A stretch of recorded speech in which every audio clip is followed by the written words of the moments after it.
Alexander the Great, in just 32 years, redefined the known world in the 4th century before Christ, forging an empire from Greece to the Indus River. More than a conqueror, he was a strategist and a cultural phenomenon, whose ambition and Aristotelian education catapulted him to legend. Their story is a chronicle of how will and heritage shaped the destiny of vast civilizations. Give a like, subscribe, and share. Let's begin. The fascination with Alexander has not diminished over the millennia. In fact, it has only grown, fueled by the romanticism of his exploits and the unparalleled magnitude of his legacy. His name instantly evokes images of the indomitable cavalry of the companions, hetairoi, of cities founded with Hippodamian layouts in the middle of the desert, the countless Alexandrias, and above all, the image of a young king who dared to dream of being a living god. From contemporary and later chroniclers such as Plutarch, Arrian of Nicomedia, and Quintus Curtius Rufus in Antiquity, whose works are the main sources, to contemporary historians, his life has been the subject of study, debate, and even mythologizing. His example inspired military leaders and statesmen of later eras. From Julius Caesar, who wept before his statue, acknowledging the insignificance of his own achievements at his age, to Napoleon Bonaparte, who meticulously studied his campaigns as a strategy manual. It is not only the magnitude of his conquest that is astonishing, but the dizzying speed with which he achieved it, barely 11 years of active campaigning, from the Hellespont to the Hiphasis, and the profound transformative mark he left on the geopolitical structure of the ancient world. Alexander was the definitive cultural bridge that united Greek civilization with its rationalist philosophy and its tradition of self-government, democratic or oligarchic, with the vast and ancient empires of the East. This bold act ushered in a new era. Its impact transcends the purely military, permeating philosophy, science, religion, and art, in a process of forced but effective cultural hybridization that has rarely been repeated with such intensity in history. Hellenism. This syncretism was not passive, it was an active clash and fusion that transformed both the conquerors, who adopted Oriental clothing and rituals such as the monarchy of divine origin, and the conquered, who embraced Greek knowledge and language, especially the elites. The spread of the Greek language, the koine, or common, and Hellenic ways of thinking spread throughout Asia Minor, Egypt, and as far as the Indian subcontinent, in turn assimilating Eastern elements, such as administrative practices and certain deities, into Greek culture, creating a fundamentally new world.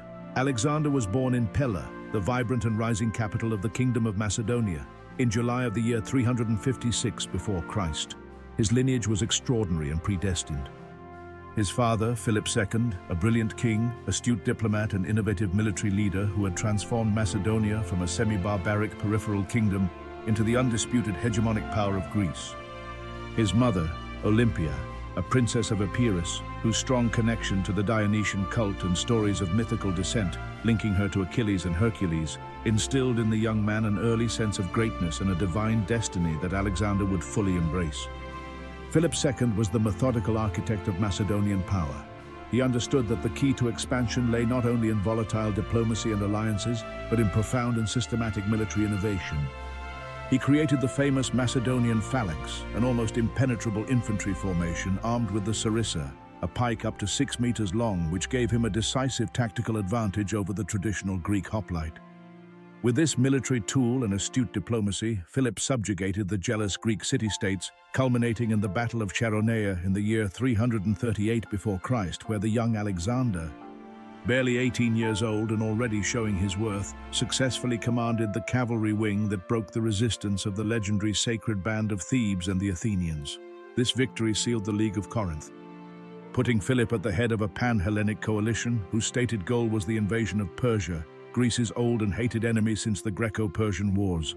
The rise of Macedonia under Philip was no accident.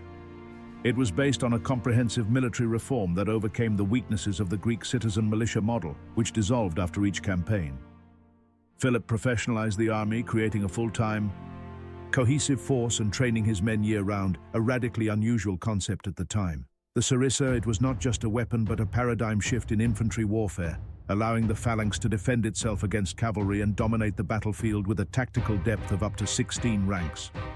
In addition, Philip developed and professionalized a sophisticated force of heavy cavalry, the hetairoi, or companions, recruited from the Macedonian nobility and led in combat by the king himself or his heir. who would be Alexander's main and lethal shock weapon. The introduction of siege artillery, including catapults and mobile towers, also revolutionized the Macedonian ability to take well-defended fortresses. This comprehensive, professionalized, and technologically superior war machine, perfected by his father, was the engine that Alexander inherited and that allowed him to conquer an empire. Alexander's education was equally exceptional and carefully planned. Philip sought the best tutor available for his heir, Aristotle, Plato's most brilliant disciple, for 3 crucial years, from 343 to 340 before Christ. Alexander was educated at Mieza, a sanctuary near Pella, absorbing not only philosophy and rhetoric, but also mathematics, history, natural sciences, and a deep appreciation for Greek poetry and literature. The Iliad Homers became his bedside manual, a moral and military guide, and Achilles, the Trojan hero, became his role model and his ideal of epic glory. The tutelage of Aristotle, the greatest systematic thinker of his time, cannot be underestimated. Beyond classical philosophy, Alexander received training in natural sciences, botany, zoology, and medicine, which would later be reflected in his practice of taking geographers. Botanists and zoologists with him on his campaigns to meticulously document the conquered world. The great philosopher instilled in Alexander the deep-rooted belief in the inherent superiority of Greek culture over the barbarians, a derogatory term used for non-Greeks. An idea that initially justified the invasion of Persia as a war of punishment and a civilizing mission. However, the young king would review and challenge this notion over time, favoring an integration of elites. Respect for empirical knowledge and an insatiable curiosity about the natural world instilled by Aristotle distinguished Alexander from a mere leader. This duality, Achilles' aspiration to unbridled military glory and Aristotle's thirst for encyclopedic knowledge, defined the complex and often contradictory personality of the conqueror. The complex and sometimes turbulent relationship between Alexander and Philip culminated in a dynastic crisis when Philip married Cleopatra Eurydice, a woman of pure Macedonian nobility, in the year 337 before Christ. The birth of a possible fully Macedonian heir, as opposed to Alexander's mixed lineage through Olympias, directly threatened the young prince's position. This conflict, which led to a brief exile of Alexander and Olympias, was not resolved until the assassination of Philip II in 336 before Christ by Pausanias, one of his bodyguards.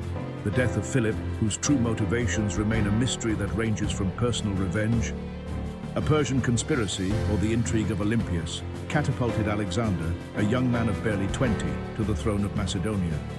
The initial fragility of their position was palpable. Revolts in subjugated regions, such as Thrace and Illyria, and open challenges from Greek city-states that saw regicide as an opportunity to regain their autonomy. Alexander's response was quick, decisive, and brutal. First, he consolidated his power in Macedonia, eliminating potential dynastic rivals and Cleopatra Eurydice herself and her son. Then he marched south, where the Hellenic League, intimidated by his presence, confirmed him as hegemon, supreme leader, and commander of the planned expedition against Persia. The most serious challenge came from the rebellion in Thebes, fueled by false rumors of Alexander's death. Alexander's return was astonishing in its logistical speed. After a brief but fierce siege, Thebes was taken, and Alexander made a decision that served as a warning to all of Greece. The city was razed to the ground, its inhabitants killed or sold into slavery, more than 30,000, with the sole exception of the priests and the house of the poet Pindar. This calculated act of political terrorism ensured the unconditional and paralyzing submission of the rest of Greece. The road to Persia was now clear, and the young king had demonstrated an iron will and ruthless efficiency. In the spring of the year 334 before Christ, Alexander crossed the Hellespont, now the Dardanelles, with an army of approximately 48,000 infantry and 6,000 cavalry. His first symbolic and propagandistic act was to visit Troy to honor the tomb of Achilles, reaffirming his heroic ideal and his destiny as a new Achilles in a war of revenge against Asia. The first major test was the Battle of the Granicus, 334 before Christ, near the coast of Asia Minor.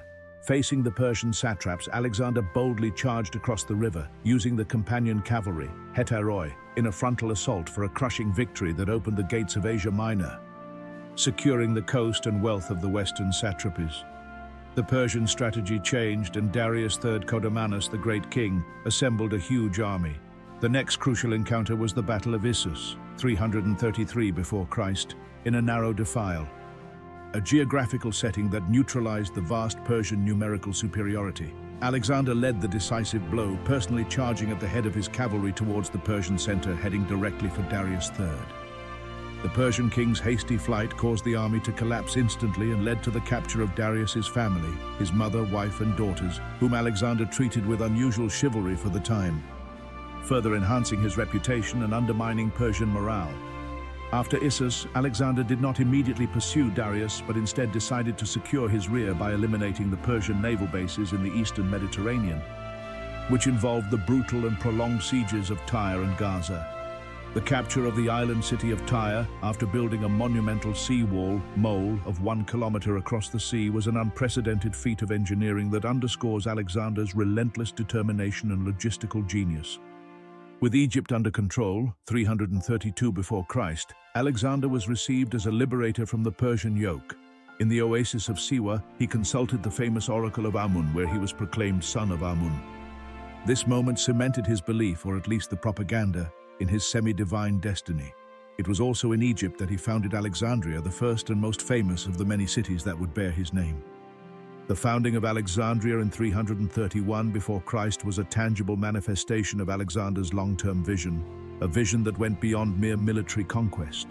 Unlike many other cities that merely served as temporary garrisons, Alexandria was meticulously planned by the architect Dinocrates of Rhodes to be a center of trade, syncretism, and culture at the intersection of 3 continents, Africa, Asia, and Europe.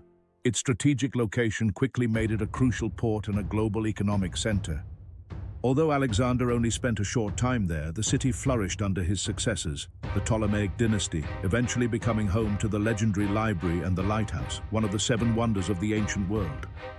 The city became the epicenter of the Hellenistic world, a beacon of knowledge where Greek philosophy met Egyptian and Eastern wisdom, demonstrating that Alexander sought not only to conquer, but also to establish lasting structures for cultural exchange, efficient administration, and Greek economic hegemony. The final and decisive confrontation with Darius III took place on the vast plain of Gaugamela, 331 before Christ, in present-day Iraqi Kurdistan. Darius had prepared the ground to use war chariots and an immense mass of troops, relying on his overwhelming numerical superiority.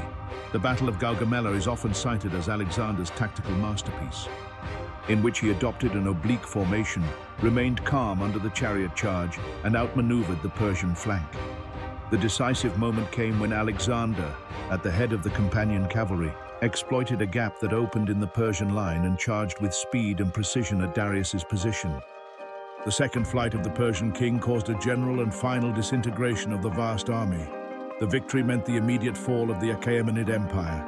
Alexander triumphantly entered Babylon, Susa, and finally Persepolis, the ceremonial heart of the empire, where he seized an immense treasure. In Persepolis, in an act laden with political symbolism, he ordered the burning of the royal palace. The burning of Persepolis in 330 before Christ is one of Alexander's most debated acts. Arian suggests that it was an act of rage or drunkenness, instigated by the Athenian courtesan Thais, as symbolic revenge for the burning of Athens by Xerxes almost 150 years earlier. However, most modern historians see it as a deliberate and calculated political decision. By destroying the ceremonial capital, Alexander sent an unequivocal message to the Greek city-states. The historical debt of the Greco-Persian Wars was paid, fulfilling the stated objective of the League of Corinth.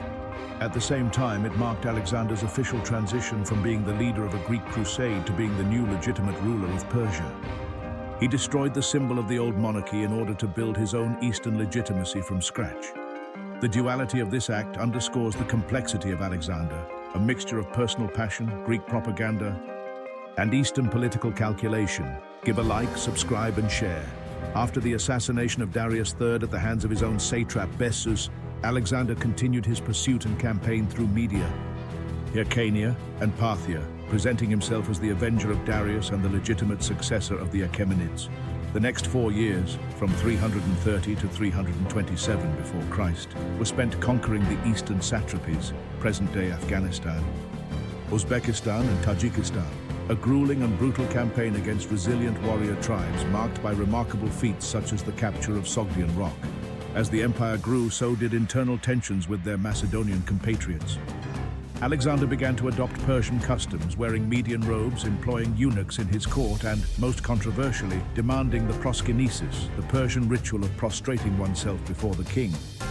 an act that for the Macedonians and Greeks was only appropriate before a god. This Orientalization caused a profound alienation and multiple conspiracies, tragic incidents such as the murder of Clitus the Black, who had saved his life on the Granicus in a fit of rage under the influence of alcohol, and the execution of General Parmenion and his son Philotas, accused of conspiracy with dubious evidence, demonstrated the king's paranoia and ruthless pragmatism.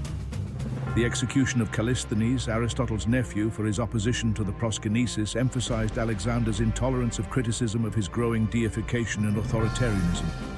Alexander's shift towards adopting Persian customs marked a psychological break with his Macedonian compatriots. His objective was eminently practical and strategic. Governing a vast empire inhabited predominantly by Persians required the cooperation of the local elite and a legitimacy that transcended the mere right of conquest. By dressing in Persian attire and appointing Persian satraps, he sought to integrate the defeated nobility into the administration.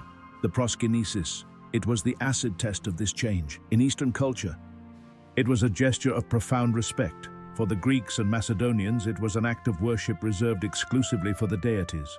Alexander's insistence on this rite was not only a political mistake that generated resentment and revolts, but it also reflected his growing conviction of his own divinity, a belief fueled by his visit to Siwa and his boundless ambition.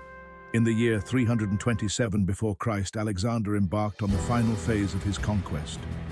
India, present-day Punjab, seeking to reach the eastern limit of the known world, the ocean that surrounds the earth, according to Greek cosmography. The Battle of the Hydaspes, 326 before Christ, was the most difficult of his victories, where he faced King Porus with a formidable army that included 200 war elephants. Alexander's victory was a tactical masterpiece of flanking under a torrential storm and at the same time a display of political magnanimity. Impressed by Porus's bravery, he allowed him to keep his kingdom as an allied satrap. However, on the banks of the Hyphasis River, present-day Beas, the Macedonian army, exhausted after 11 years of relentless campaigning, flatly refused to go any further.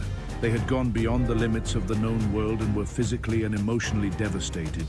The mutiny at the Hyphasis is a crucial moment that reveals the limits of Alexander's charisma and will in the face of collective resistance. The soldiers, many of them veterans since the beginning of the campaign, feared the unknown, the vast and hostile lands of the Ganges. They knew that the ferocity of the Indian armies with their elephants had diminished their morale, and they longed to return home. Alexander's famous speech was met with obstinate silence, an act of passive insubordination that the king, for the first time in his life, could not overcome. This event forced him to give in, marking the turning point and the physical limit of his empire. The return journey was one of the most arduous undertakings of his life. The army descended the Indus River, and the majority of the infantry, led personally by Alexander, undertook a punitive march through the Gadrosian Desert, modern-day Balochistan. A 70-day journey in hellish conditions where thousands perished from thirst and hunger. This act, seen by many as a deliberate punishment for the mutiny, revealed the king's harshness, obstinacy, and latent cruelty. Alexander's return to Susa in 324 before Christ marked the final years of his reign, characterized by a profound administrative reorganization and a dramatic acceleration of his policy of cultural fusion. The king acted with an iron fist against the satraps who had abused their power in his absence, executing several of them. His policy of fusion reached its climax at the weddings of Susa, a mass marriage where 92 Macedonian nobles, including Alexander himself, married Persian women. Alexander married Barsina Statira, a daughter of Darius III, with the explicit goal of creating an integrated and legitimate Macedonian-Persian ruling class. Despite this, Macedonian discontent continued to simmer, culminating in the Opis Mutiny, where soldiers angrily complained about Orientalization and the incorporation of Persian units on an equal footing. Alexander quelled the mutiny with a combination of isolating the leaders and a theatrical emotional reconciliation, sending 10,000 veterans home with generous rewards. In the year 323 before Christ, Alexander returned to Babylon full of grand plans: the invasion of Arabia, the circumnavigation of Africa, and a great naval expedition to further expand his empire. But his health was deteriorating rapidly, probably due to excesses, old injuries, or tropical diseases. After attending a banquet, he fell seriously ill. During the following days, his condition worsened until he fell into a coma. When asked to whom he would bequeath his empire, Alexander replied, tragically and ambiguously, "To the strongest, to Kratisto." Alexander the Great died in Babylon in June of the year 323 before Christ at just 32 years old. The sudden and inexplicable death of Alexander the Great in Babylon in June of the year 323 before Christ was not only a biological event but a political and cultural cataclysm whose shockwave reshaped the ancient world. The young Macedonian king, who had conquered a vast territory stretching from the Mediterranean to India in just 13 years, vanished at the height of his power at only 32 years old. The cause of his death is, to this day, the subject of intense debate that ranges from medical pathology to palace intrigue, fueling legend and mystery for more than 2 millennia. The symptoms described in detail by historical sources, mainly the royal court diary, although incomplete, are confusing and at the same time compatible with several conditions. After a long drinking session and a banquet with his officers, Alexander developed a high fever, intense chills, sharp and increasing pain in his body, and a progressive inability to speak, dying after 11 days of suffering. In Babylon, a city located in an area endemic for tropical diseases, these ailments could point to natural causes such as the virulent typhoid fever, malaria, and other diseases like Plasmodium falciparum or West Nile fever. The hypothesis that Alexander suffered from weakened health due to war wounds, excessive drinking, and the constant exhaustion of his military campaigns makes any of these illnesses plausible as the ultimate cause of his death. However, the speed and crucial moment of his death at the height of his expansion plans instantly generated suspicion of poisoning, a narrative that immediately became popular and embedded in the historical imagination. Historical sources were quick to point to the opponents of his policy of Eastern cultural fusion, especially Antipater, the regent in Macedonia, and his son Cassander. Antipater had been criticized and feared by Alexander, and the possibility that he would send a lethal substance from Greece became the main conspiracy theory. Modern forensic science has attempted to provide a more accurate explanation for the poisoning theory. One of the most prominent hypotheses is the ingestion of wine adulterated with white hellebore, white veratrum, a highly toxic plant that, when consumed in adequate doses, can cause symptoms consistent with the described ailments. Vomiting, severe abdominal cramps, extreme weakness, and even paralysis and death from arrhythmia. Alternatively, some have suggested strychnine or even arsenic. However, without biological remains for a definitive toxicological analysis, the cause of Alexander's death remains an enigma, a turning point whose only irrefutable fact is that it was a political cataclysm. The biggest problem that guaranteed immediate civil war was the lack of a legitimate adult heir. When asked on his deathbed to whom he would bequeath his vast empire, Alexander, according to legend, replied with the ambiguous phrase, "to Kratisto," to the strongest or to the best. This ruling was an open invitation to conflict. His son, Alexander IV, was born posthumously, and his half-brother, Philip III Aridaeus, was mentally incapable of ruling. Thus, immediately after the funeral of their leader, Alexander's generals, known as the Diadochi, successors, launched into a series of territorial conflicts known as the Wars of the Diadochi, a bloody half-century period that disintegrated the empire. The main contenders, Ptolemy, Seleucus, Antigonus, Lysimachus, and Cassander, fought fiercely for hegemony, driven by the personal ambition to inherit the mantle of the great conqueror. From this prolonged and destructive conflict emerged the great and stable Hellenistic kingdoms, which defined the political and cultural map of the Eastern world for 3 centuries. The Ptolemaic Kingdom of Egypt, founded by Ptolemy I Soter, who established his capital in Alexandria and became one of the longest-lasting dynasties. Ptolemaic Egypt, famous for its agricultural wealth, its isolationist policy, and the celebrated Library of Alexandria, was the last stronghold of Hellenism before the Roman conquest. The Seleucid Empire, founded by Seleucus I Nicator, was the largest of the Hellenistic kingdoms, extending over much of Asia Minor, Mesopotamia, and Persia, with capitals in Seleucia on the Tigris and Antioch. This empire served as the main engine of Greek diffusion in the East. Although its immensity made it vulnerable and prone to fragmentation, and the Antigonid Kingdom of Macedonia and Greece, established by Antigonus I Monophthalmus and consolidated by his dynasty, controlled the heart of Greek culture and maintained the Macedonian tradition. Although it was often involved in conflicts with the Greek city-states and Rome. Although Alexander's territorial empire disintegrated, his true legacy was not political, but cultural. The period that followed his death, from 323 before Christ to 30 before Christ, is known as the Hellenic or Hellenistic era, a time of unprecedented cultural syncretism.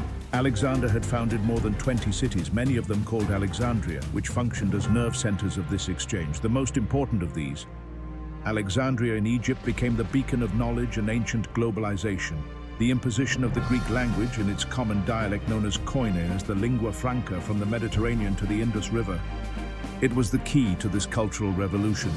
This language allowed a massive flow of ideas, philosophies, science, and art. In philosophy, Hellenism marked a momentous shift, moving the focus away from ancient thought of the polis, city-state, and focusing on the individual and his place in a vast and cosmopolitan world. Schools of thought such as Stoicism, founded by Zeno of Citium, and Epicureanism, founded by Epicurus, emerged, offering comfort and moral guidance for the individual in a less stable and larger world. In science, monumental figures such as Euclid, geometry, Archimedes, physics and engineering, and Ptolemy, astronomy, flourished, and their works were widely disseminated thanks to the coin and study centers such as the Library and Museum of Alexandria. The Hellenistic period was a cosmopolitan and dynamic world where old ethnic boundaries blurred. Architecture, art, and commerce reached new levels of sophistication. This coin of culture, it was not only the culmination of Alexander's expansion, but also the preparation for the rise of a new power. The Roman Empire, upon conquering the Hellenistic kingdoms, did not destroy them, but rather inherited and absorbed their administrative structures, their trade routes, and fundamentally their Greek cultural base. Alexander the Great, with his flaws, his occasional tyranny, his megalomania, and his insatiable thirst for glory, was in essence a historical catalyst. His epic transformed the world map, forced interaction between East and West, and laid the cultural and linguistic foundations that would influence the development of Western civilization and the administration of the Roman world for another millennium. His story is the eternal fascination with a young man who in just 13 years achieved an epic feat that secured him a permanent place in the pantheon of immortals. Give a like, subscribe, and share. See you next time.